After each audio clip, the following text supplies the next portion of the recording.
The champagne glass exploded in Ifechi's hand. She didn't scream. She was beyond fear now, 3 months into this nightmare that some people dared to call marriage.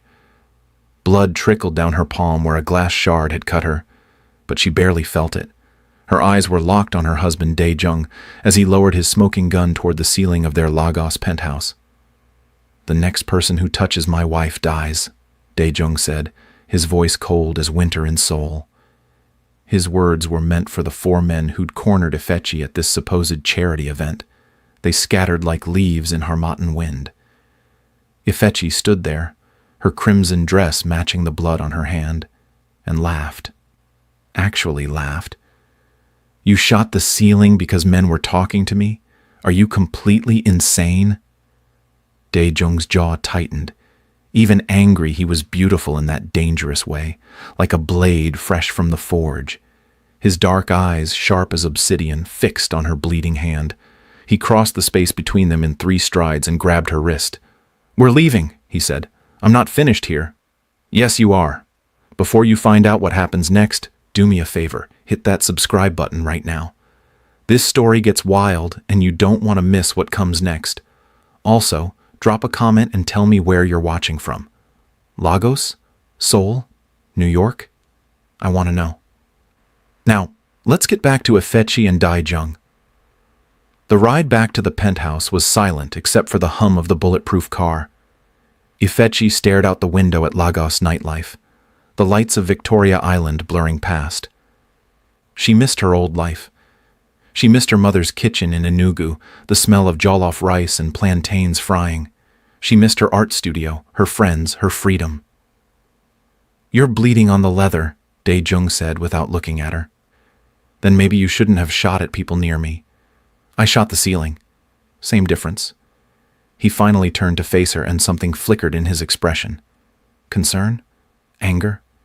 With Dae-Jung, it was always hard to tell. "You invited those men to approach you. That dress, the way you smiled at them. You knew exactly what you were doing." Ifechi's temper flared. "Oh, so now I can't smile? I can't wear nice clothes? What else am I not allowed to do, Your Majesty? Don't push me tonight. Or what? You'll lock me in my room like you did last week? You'll take away my phone again? You'll remind me that I'm your prisoner? You're not my prisoner. You're my wife. Those are the same thing to you." The car stopped in front of their building, a towering structure of glass and steel that overlooked the Lagos Lagoon. Dae-Jung owned the entire top 3 floors.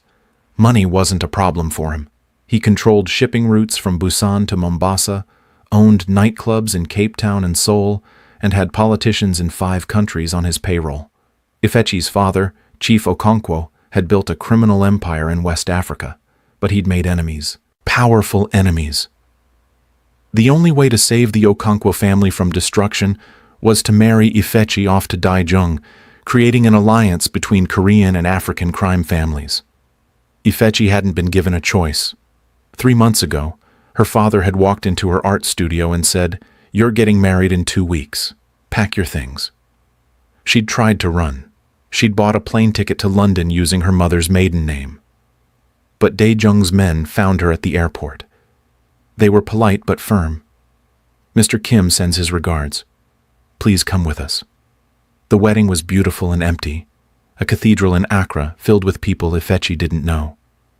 Dae-Jung had looked at her exactly once during the ceremony, his expression unreadable. When the pastor said, "You may kiss the bride," Dae-Jung had leaned in and whispered, "This is business, nothing more. Don't forget that." Then he'd kissed her, and for just a second, Ifechi had felt something. A spark, a dangerous possibility. Now, 3 months later, that spark had become a wildfire neither of them could control.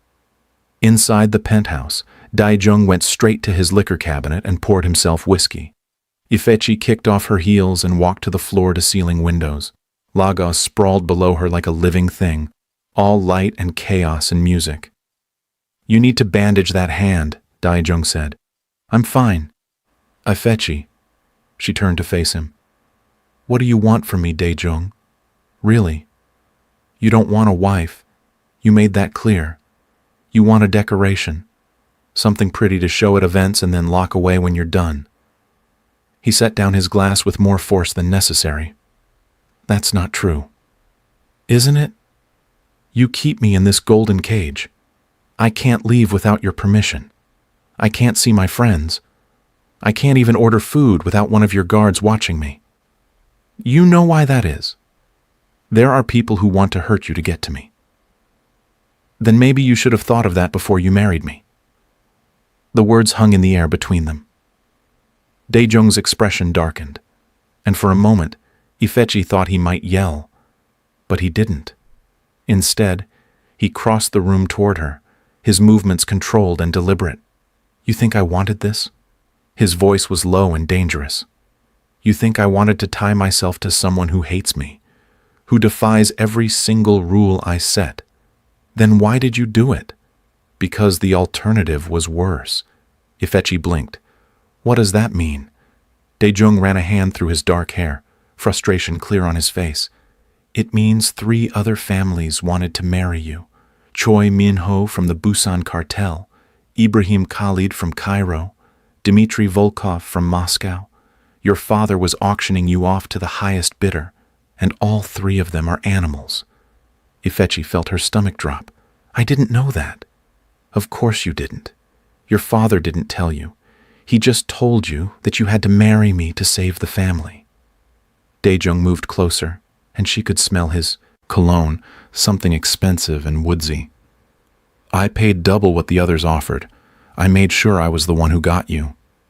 Why? The word came out as barely a whisper. His jaw clenched.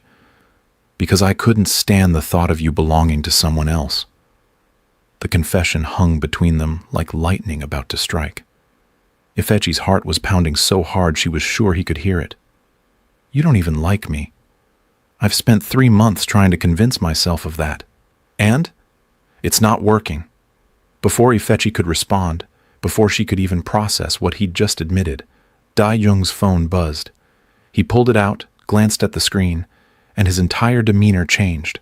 Get away from the windows. Now. What's wrong? Now, Ifechi.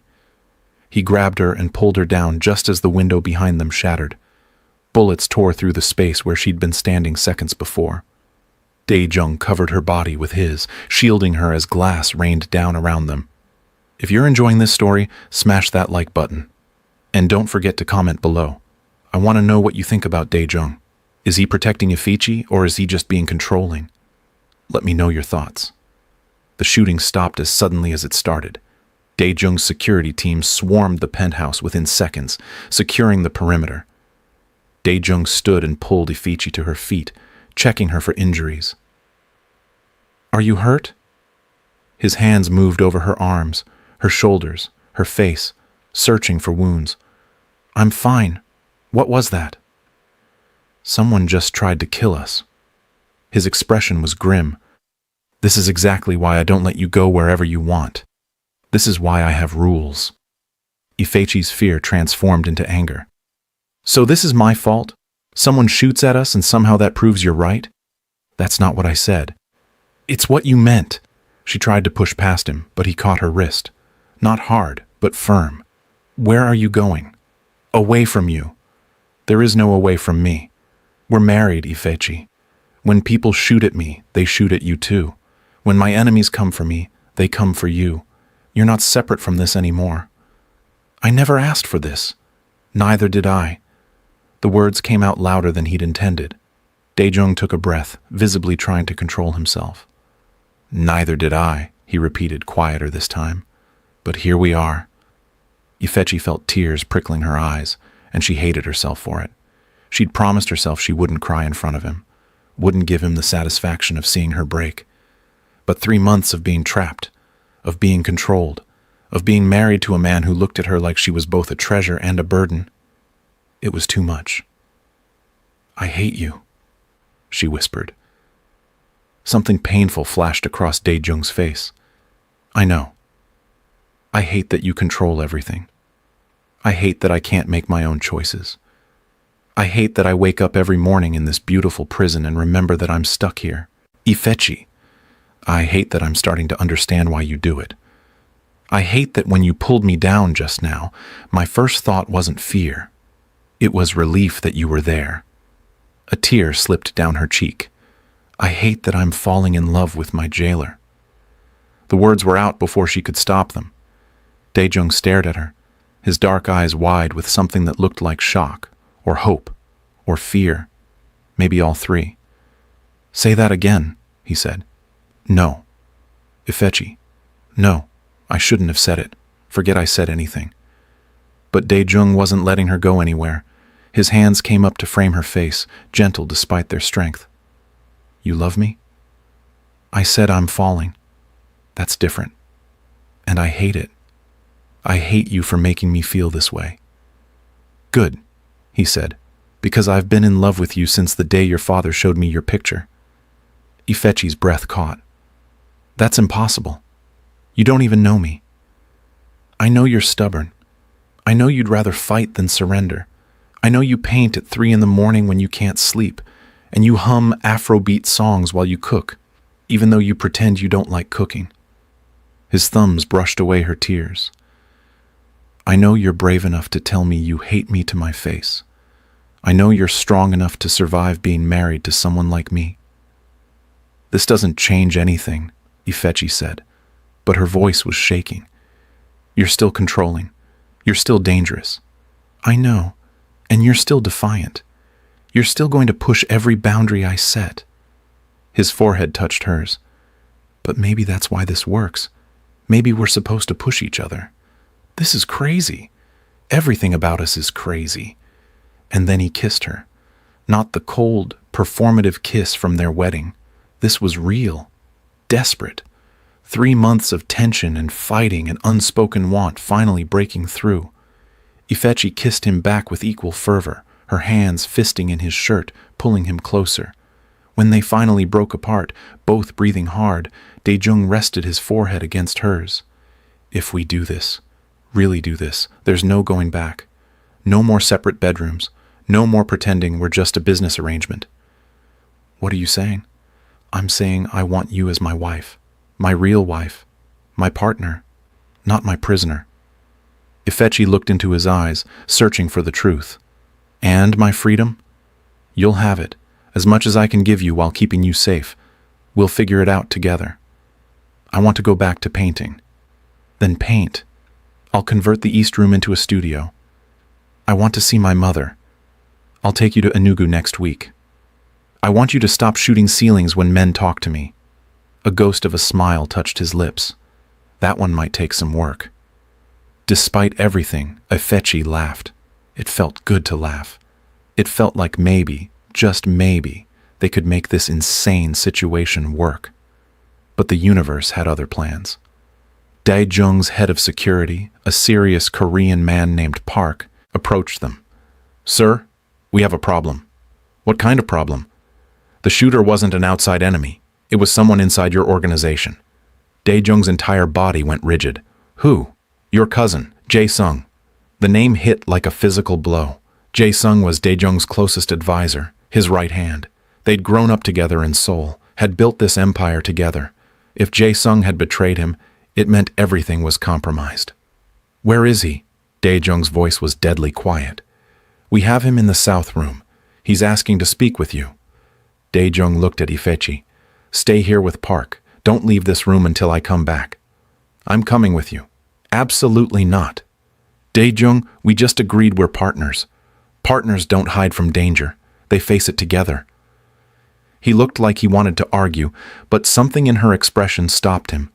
Finally, he nodded. Stay behind me, and if I tell you to run, you run. Understand? Understood. They walked through the penthouse to the south room, a space Ifechi had never been allowed to enter. Now she understood why. It was sparse and cold, designed for interrogation. Jae-sung sat in a chair in the center, his hands bound. He looked up when they entered, and his expression was defiant. Cousin, he said in Korean. Ifechi understood enough to follow the conversation. I wondered when you'd come. Why? Dae-Jung's voice was ice. Why would you betray me? Betray you? I'm trying to save you. You've gone soft, Dae-Jung. Ever since you married that woman, you've been distracted, weak. Careful how you speak about my wife." Jae-sung laughed bitterly. "Your wife. You married her for business, and now you're acting like a lovesick fool. The families are talking. They think you're losing your edge. So you decided to kill me and take over?" "I decided to remove the problem before it destroys everything we built." Ifechi felt her blood turn cold. She was the problem. This man had tried to kill her to get to Dae-Jung. Before she could think about it, she stepped forward. Dae-Jung tried to stop her, but she was already moving. She walked right up to Jae-sung, looked him in the eye, and said in clear Korean, "I am not a problem. I am not a distraction. I am his wife, and I am his equal.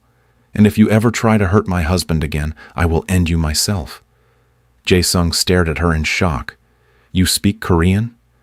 "I speak 5 languages.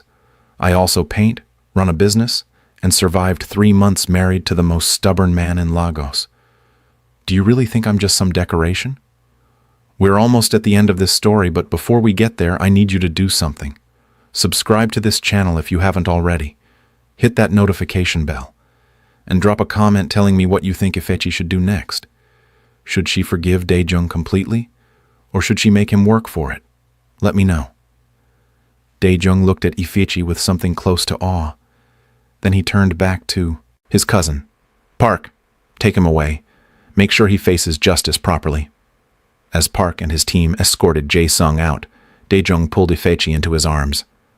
"You didn't have to do that." "Yes, I did. He needed to know I'm not going anywhere." "You really speak Korean?" "I've been learning. I figured if I'm stuck in this marriage, I might as well understand what your people are saying about me." Dae-Jung laughed. Actually laughed, and the sound was warm and genuine. "You're incredible. You know that? I'm starting to figure it out." They stood there in the aftermath of chaos, holding each other. Outside, Lagos was waking up to a new day. The sun was rising over the lagoon, painting everything gold and orange. "What happens now?" Ifechi asked. "Now? Now we figure out how to be married for real. No more rules except the ones we agree on together. No more separate lives." He pulled back to look at her. "And I take you to Enugu to see your mother like I promised. You're serious about that?" "I'm serious about everything when it comes to you." Ifechi smiled, and for the first time in 3 months it was genuine. "Okay, but I have some conditions." "Of course you do. I want my studio. I want to see my friends. And I want you to teach me everything about this business, because if I'm going to be your partner, I need to understand what we're protecting." Dae-Jung considered this, then nodded. "Deal. But I have conditions too." "Which are? You don't take unnecessary risks. You let me protect you when needed. And you promise me that when you're angry, you tell me instead of bringing strange men to our home." Ifechi had the grace to look embarrassed. "That gallery owner was just a friend." "I know. I had him investigated. But it still drove me crazy." "Good. Maybe now you know how I feel when women throw themselves at you at every event." "Fair point." They were still talking, still negotiating the terms of their new reality, when Park returned. "Sir, the perimeter is secure. No more threats detected." "Thank you, Park. You can leave us now." When they were alone again, Dae-Jung led Ifechi to the balcony. The morning air was warm, carrying the scent of the ocean and the sounds of the city waking up. He wrapped his arms around her from behind, and she leaned into him. "I know this isn't the marriage either of us planned," he said quietly. "And I know I've been controlling and difficult. You've been impossible. But I want to do better. I want us to build something real. Something that's ours, not just a business arrangement." Ifechi turned in his arms to face him. "It won't be easy. We're both stubborn. We both like getting our way." "True. And there are still people who want to hurt us." "Also true. But maybe that's what makes us strong. Maybe we're supposed to be chaos together."